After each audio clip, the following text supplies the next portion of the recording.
নিজে ধূমপান না করেও যখন অন্যের সিগারেটের ধোঁয়ার মাধ্যমে নিকোটিন অধূমপায়ীর শরীরে প্রবেশ করে, তখন সেটা হবে পরোক্ষ ধূমপান, প্যাসিভ স্মোকিং বা সেকেন্ড হ্যান্ড স্মোকিং। ভারতের গুজরাটের একটি ঘটনা। গুজরাটে জন্মের পরপরই একটি শিশুকে ভেন্টিলেশনে নিতে হয়। তার হৃৎপিণ্ড ঠিকমতো কাজ করছিল না, ক্রমাগত ওঠানামা করছিল রক্তচাপ। পরীক্ষা নিরীক্ষায় শিশুটির রক্তে পাওয়া যায় 60 মিলিলিটার নিকোটিন। একজন ধূমপায়ীর শরীরে যতটা নিকোটিন থাকার কথা, পরিমাণটা তার থেকে 3000 গুণ বেশি। আরেকটি ঘটনা কুমিল্লার গৌরীপুরের। শ্রমজীবী শিশু তৌফিক একদিন পাবলিক বাসে হঠাৎ অজ্ঞান হয়ে পড়ে। হাসপাতালে রক্ত পরীক্ষায় মাত্রাতিরিক্ত নিকোটিন পাওয়া গেছে তার রক্তেও, যা 12টা বাজিয়েছে ফুসফুসের।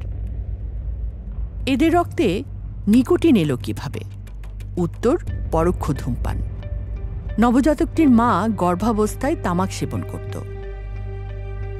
অন্যদিকে তৌফিকের পেশাই ছিল পান বিড়ি সিগারেট বিক্রি, অর্থাৎ দিনের একটা বড় অংশ সে কাটাতো ধূমপায়ীদের স্পর্শে।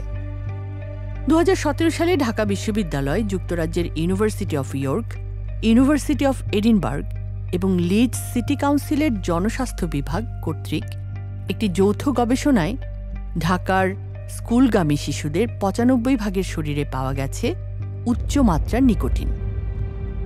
এই শিশুদের প্রত্যেকের বাসায় কেউ না কেউ ধূমপান করে, অর্থাৎ ঘরে আছে বলে আপনার শিশু নিরাপদ এটা ভেবে তৃপ্তি ঢেকুর তুলবেন না। আপনার বাসায় যদি কেউ ধূমপান করে, তো কালসাপ আছে আপনার ঘরেই। পরোক্ষ ধূমপান যেসব ক্ষতি করে।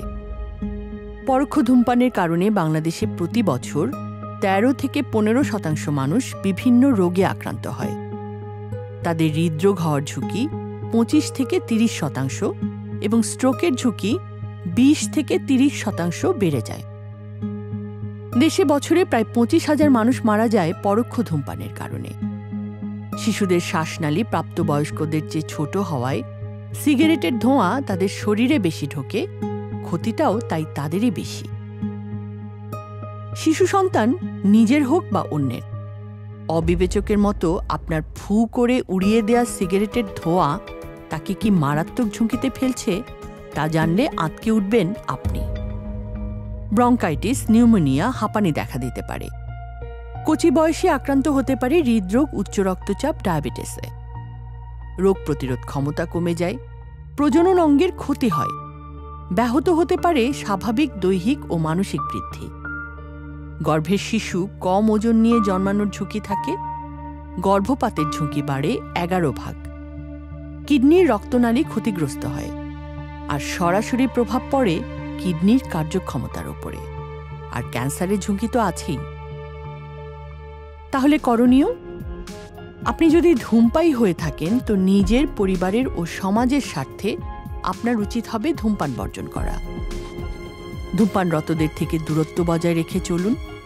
আপনি যদি বয়োজ্যেষ্ঠ ও কর্তৃত্ব সম্পন্ন হন, তাহলে পাবলিক প্লেসে কাউকে ধূমপান করতে দেখলে তাকে নিষেধ করুন, বুঝিয়ে বলুন। ধূমপানকে সামাজিক অপরাধ বিবেচনায় জনমত করে তুলুন।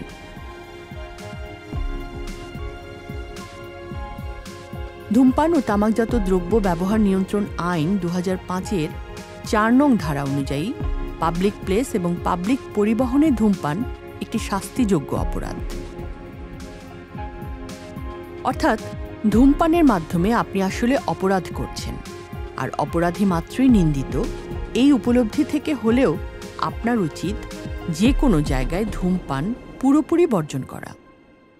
তাহলে বিষপান থেকে আপনি নিজে যেমন বাঁচবেন, তেমনি বাঁচবে আপনার পরিবার, প্রিয়জন, চারপাশের মানুষ।